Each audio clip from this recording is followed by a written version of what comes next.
गोपाल शेट्टी का नाम सुना है? ये वही गोपाल शेट्टी हैं जिनको बीजेपी का बागी बताया जा रहा था। ये वही गोपाल शेट्टी हैं जिन्होंने महाराष्ट्र में बीजेपी की मुश्किलें उनके सामने खड़ी कर दी थी।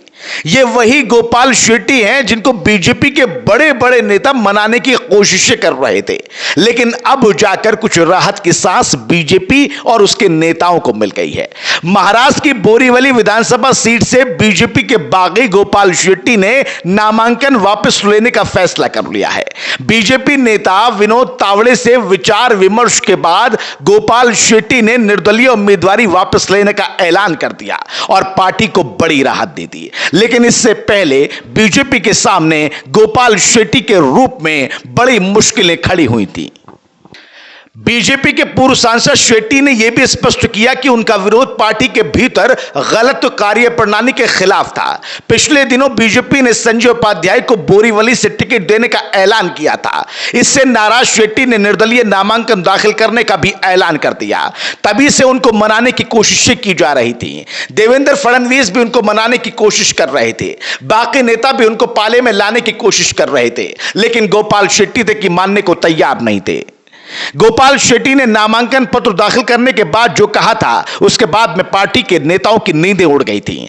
उन्होंने कहा था कि मैंने यह फैसला पार्टी टिकट की चाह में नहीं, बल्कि स्थानीय कार्यकर्ताओं की चिंता करते हुए लिया है, जिन्हें लगातार नजरअंदाज किया जाता रहा है। आइए हम सब मिलकर अपने निर्वाचन क्षेत्र में सकारात्मक बदलाव लेकर आए। इसके बाद फिर बीजेपी की मुश्किलें बढ़ी तो नेताओं में उथल पथल हुई और फिर चहलकदमी भी हुई। चहलकदमी से फिर इनको मनाने की कोशिशें की जाती रहीं, लेकिन ये कोशिशें कामयाब नहीं हुई।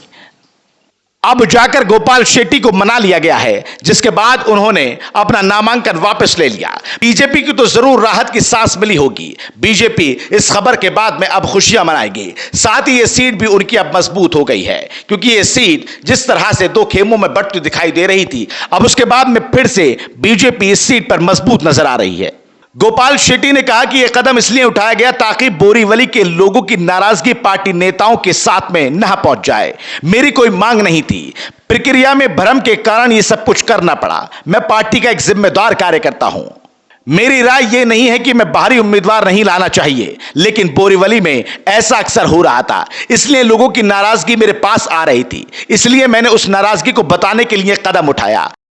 इस एक मुद्दे पर मीडिया ने मुझे उतना प्रचारित नहीं किया जितना मैंने अपने 33 साल के कार्यकाल में किया। इस सफर में मैंने जो बिना सोचे समझे गलतियां की हैं, उसके लिए लोगों को मुझे माफ कर देना चाहिए।